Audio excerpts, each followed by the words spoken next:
Las elecciones son el momento en que, en las democracias, nos damos para procesar y encauzar las diferencias políticas en paz y sin violencia. Son el momento en el que las y los ciudadanos podemos decidir con nuestro voto el futuro político de nuestras sociedades a partir de las distintas alternativas que se nos presentan.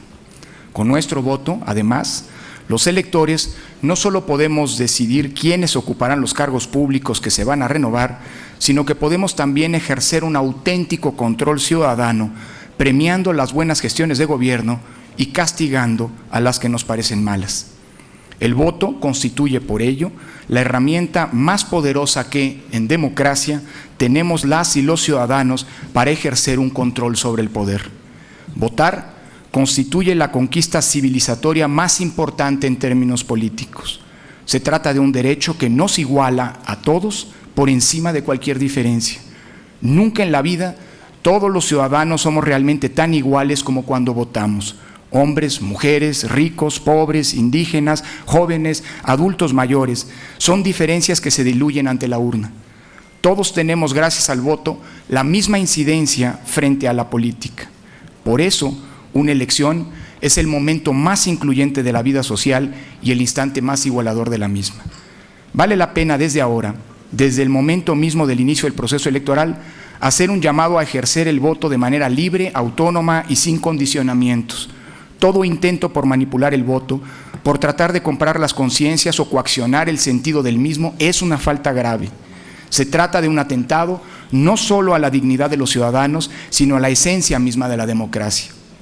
Las autoridades electorales haremos nuestra tarea para garantizar el voto libre y secreto, pero la mejor defensa frente a la compra y coacción es la dignidad y por ello el rechazo decidido de los ciudadanos frente a estas prácticas.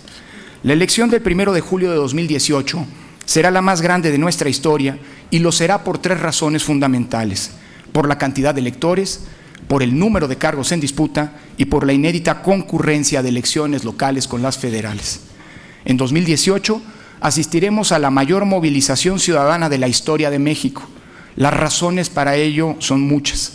Podrán ejercer el voto más de 87.8 millones de ciudadanas y ciudadanos. El INE visitará casa por casa a 11.5 millones de personas sorteadas, de entre las que seleccionaremos a 1.400.000 funcionarios de casillas, de los cuales casi 1 millón instalarán el 1 de julio los 156.000 centros de votación en los que recibirán y contarán el sufragio de sus vecinos. Son cifras inéditas que confirman que, en México, las elecciones no solo son para las y los ciudadanos, sino que son precisamente ellos quienes hacen las elecciones. Ciudadanizar las elecciones ha sido la mejor garantía de que el voto cuente y se cuente bien.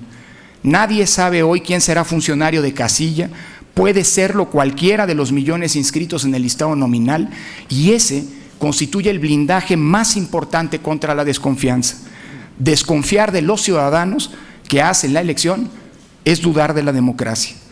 Por otra parte, el 1 de julio se renovarán 3.406 cargos de elección popular. Será la disputa por el poder más grande de la historia. Sin embargo, a pesar de la complejidad logística y de la carga e intensidad política que ello supone, se trata de una buena noticia en clave democrática, porque es la mejor garantía de que, como ocurre en toda democracia, no habrá ganadores absolutos ni perdedores absolutos.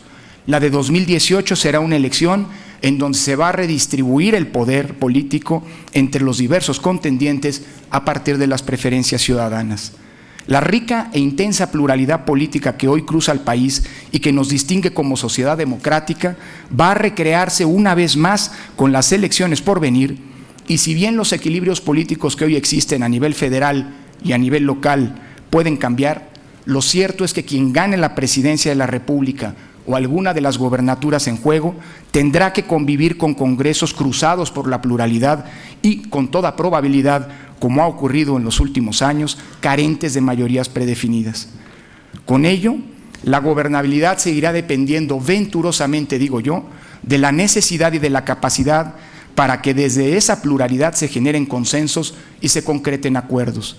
Ese Eso es, al fin y al cabo, la esencia de la democracia, que no haya ganadores absolutos y de una vez y para siempre, ni perdedores absolutos eternos, y que el futuro del país se construya entre todos. Adicionalmente, la realización simultánea de las elecciones federales y de comicios en 30 estados constituye un reto logístico y de coordinación sin precedentes, pero la firma de los convenios de colaboración entre las autoridades electorales locales y el INE que acabamos de realizar, y la reglamentación y emisión de lineamientos y criterios para homologar y estandarizar el trabajo de todos los órganos electorales del país realizados en los últimos meses, son un paso importante en la ruta de rendirle buenas cuentas a la sociedad.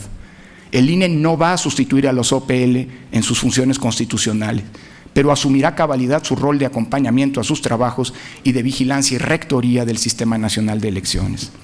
El día de hoy, con el inicio del proceso electoral, comienza la secuencia de eventos y decisiones que debemos tomar las autoridades electorales y que la legislación establece. Esa secuencia legal construida y probada a lo largo de 9 procesos electorales federales desde 1991, constituye el más importante asidero de confianza para todos, partidos, candidatos, autoridades y ciudadanos, porque representa el mapa a través del cual el INE operará en los próximos meses. Se trata de una ruta conocida y predecible que, por un lado, acota la discrecionalidad de la autoridad electoral y, por el otro, inyecta previsibilidad y con ello transparencia a la construcción de la elección. La ley marca el eslabonamiento de eventos que constituyen una auténtica cadena de confianza que durante 2 décadas y media se ha ido sedimentándole paulatinamente. Desde la credencial para votar, pasando por la validación del padrón electoral, la designación de los ciudadanos que desde los consejos locales y distritales acompañarán a nuestra estructura profesional en la organización de las elecciones, el sorteo y capacitación de los ciudadanos que como funcionarios de casilla garantizan la imparcialidad en la recepción y conteo de los votos el día de la elección, los mecanismos de difusión preliminar de los resultados, hasta el cómputo en sede distrital y el eventual recuento de los votos, y finalmente la fiscalización con la que certificaremos que las reglas de equidad sobre el dinero hayan sido respetadas por todos, son la secuencia eslabonada sobre la que construiremos la certeza necesaria para que estas elecciones inyecten paz social y legitimidad de los gobiernos que serán elegidos. Las reglas del juego democrático están dadas, nos toca a todos cumplirlas. El INE no permitirá trampas que busquen ventajas indebidas, trastocando esas reglas y vulneren con ello el principio de equidad que rige toda elección democrática. Sin embargo, cuidar el proceso electoral es una tarea colectiva que involucra necesariamente a la ciudadanía, protagonista esencial del cambio democrático. El acompañamiento crítico de la sociedad al trabajo de las autoridades electorales y al desempeño de los partidos, los candidatos y los gobiernos es indispensable para el fortalecimiento democrático y el buen éxito de estas elecciones. Pero ello depende también de que todos cumplamos nuestras responsabilidades. A las autoridades electorales nos toca un estricto apego a los principios constitucionales, a los partidos y a los candidatos el respeto de las reglas y proponer y discutir de cara a la ciudadanía sus diagnósticos de país y sus propuestas. A los gobiernos federal y locales abstenerse de incidir indebidamente en la política y de usar los recursos que son de todos con fines electorales.